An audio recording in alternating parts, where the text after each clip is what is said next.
লতিরাজ কচুর চারা আজকেও ডেলিভারি করা হচ্ছে। এই যে দেখেন চারার সাইজগুলা, সবগুলা পুরাতন জমির চারা।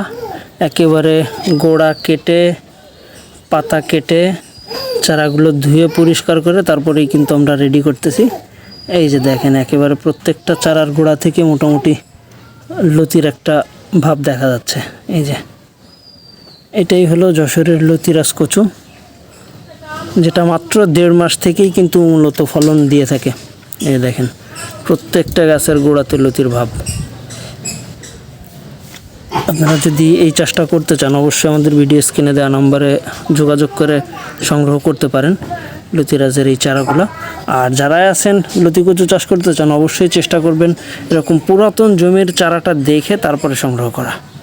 তার জন্য আর দেরি না করে এখনই আমাদের ভিডিও স্ক্রিনে দেওয়া নম্বরে যোগাযোগ করতে পারেন। সবাই ভালো থাকবেন।